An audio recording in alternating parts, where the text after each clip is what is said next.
আর অন্যদিকে আরেক প্রতিনিধি এপিসি কলেজের সামনে থেকে রয়েছেন সৌমিত্র রায়। সৌমিত্র, তুমি যেখানে রয়েছো কি ছবি?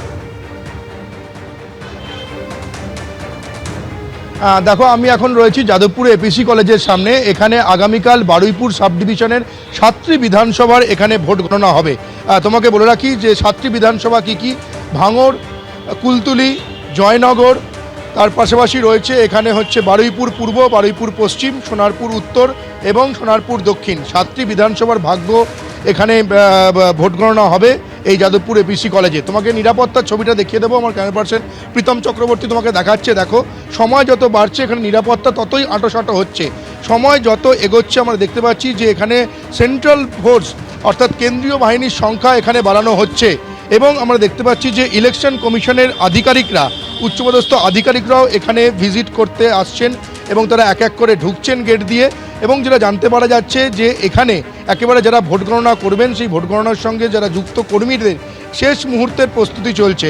ভোট গণনার কাজে যে সমস্ত সাজ সরঞ্জাম সামগ্রী লাগে সেই সামগ্রী এখানে আসছে এবং আসার পর সেগুলো মিলিয়ে কর্মীরা এখান থেকে ভেতরে নিয়ে যাচ্ছেন। ফলে সব মিলিয়ে যাদবপুরের এই এপিসি রায় কলেজের সামনের নিরাপত্তা ব্যবস্থাটা একেবারে আঁটোসাঁটো, সেখানে মাছি গলার জো পর্যন্ত নেই। ফলতায় ভোট বাতিলের পর আরো কড়া নির্বাচন কমিশন, শাস্তির মুখে কমিশনের বেশ কয়েকজন আধিকারিক ও কর্মী। আমাদের প্রতিনিধি রুমা পাল আমাদের সঙ্গে রয়েছেন। রুমা, তুমি যেমনটা কিছুক্ষণ আগেই বলছিলে যে প্রশ্নের মুখে প্রিসাইডিং অফিসার থেকে রিটার্নিং অফিসার এমনকি সাধারণ পর্যবেক্ষকের ভূমিকাতেও প্রশ্ন উঠেছে, ঠিক কি জানতে পারছো নির্বাচন কমিশন সূত্রে? দেখো, বলে রাখি যে ফলতায় শুধু ফ্রেশ পোল নয়, শাস্তির মুখেও কেউ কমিশনে একগুচ্ছ আধিকারিক এবং কর্মীরা হতে চলেছেন এবং সেটাই গণনার পর, অর্থাৎ কালকে যে গণনা রয়েছে তারপর কিন্তু নির্বাচন কমিশন সেই পদক্ষেপে নিতে চলেছে। এবং জানা যাচ্ছে যে দেখা যাচ্ছে যে এই যে বলা যেতে পারে যে বজ্র আধুনিক ফসফাগেরও, কারণ যে রিপোর্ট পাঠানো হয়েছে নির্বাচন কমিশনে সেরকমটাই জানানো হয়েছে। নিজেদের অফিসারদের বিরুদ্ধেই কিন্তু অভিযোগ তোলা হয়েছে। কি অভিযোগ? ফলতায় ভোটের দিন প্রিসাইডিং অফিসার, রিটার্নিং অফিসার, এমনকি সাধারণ পর্যবেক্ষকের আচরণ বা তাদের ভূমিকা নিয়েই প্রশ্ন তোলা হয়েছে। প্রথমত, প্রিসাইডিং অফিসার কিভাবে লিখতে পারেন যে ব্ল্যাক টেপ ছিল সেটা সরানো হয়ে গেছে এবং সেটাও তার একটার পর, এবং তারপরে ভালোভাবেই ভোট হয়েছে, এমনটাই কিন্তু রিপোর্টে এসেছে। তাহলে বেলা 1টা পর্যন্ত কেন তিনি রিপোর্ট দিলেন না, এটা একটা প্রশ্ন।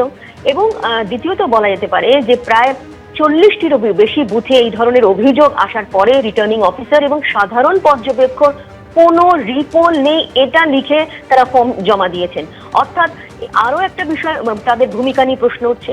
অন্যদিকে বিশেষ পর্যবেক্ষক যখন গিয়েছিলেন, নিজের থেকে স্ক্রুটিনিতে গিয়েছিলেন, সেক্ষেত্রেও দেখা যায় যে স্ক্রুটিনি হলে অথচ তিনি ছিলেন, কিন্তু দেখা যায় যে পর্যবেক্ষক, বিশেষ পর্যবেক্ষক যাওয়ার পরও কিন্তু কোনো কেউ ছিল না ওখানে, বা সাধারণ পর্যবেক্ষক কোনো ছিলেন না।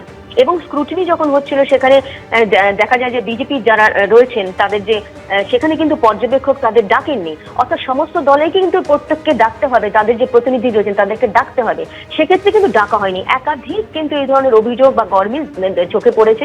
এই কারণেই কিন্তু ফলতাতে ফ্রেশ পোল হচ্ছে এবং 7টা বুথে কিন্তু এই ধরনের গরমিল ধরা পড়েছে।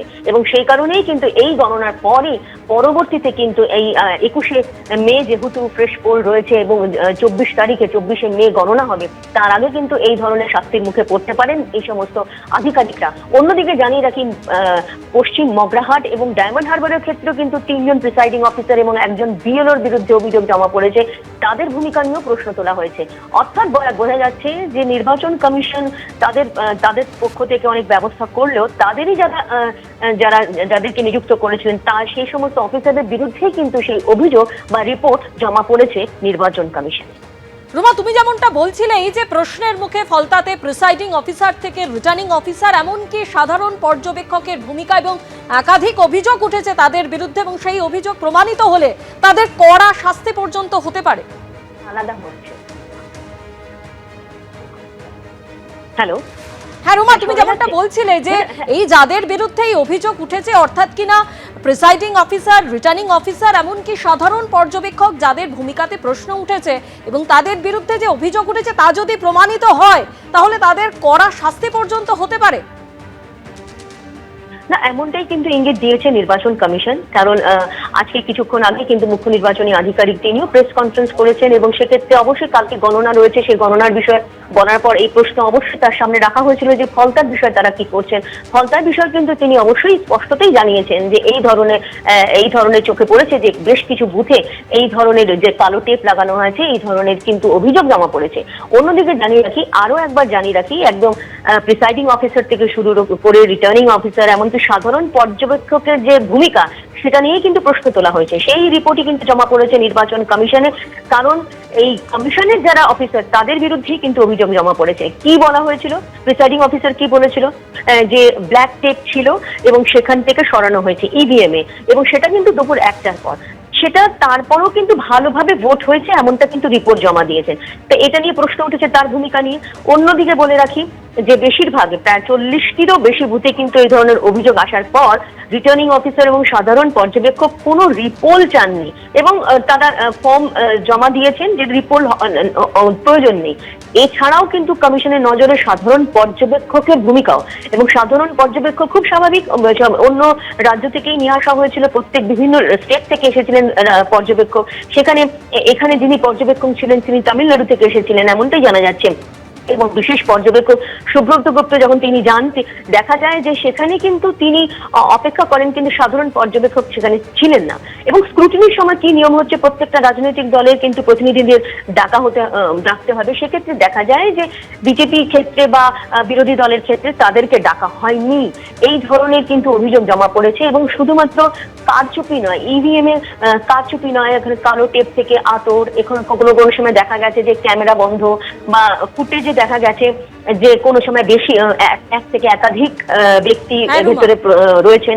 এই ধরনের কিন্তু অভিযোগ এবং পুরো প্রামাণ্য স্বরূপ যখন নির্বাচন কমিশনের হাতে এসছে, তারপরেই কিন্তু এই স্থগিত করে দেওয়া হয়েছে, এখানকার ভোট বাতিল করা হয়েছে ফলতার, এবং ফ্রেশ পোল তারা ঘোষণা করেছেন সেটা 21শে মে।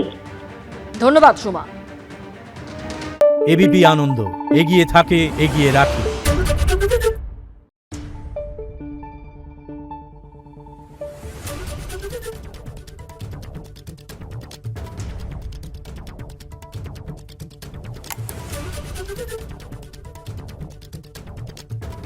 Thank you.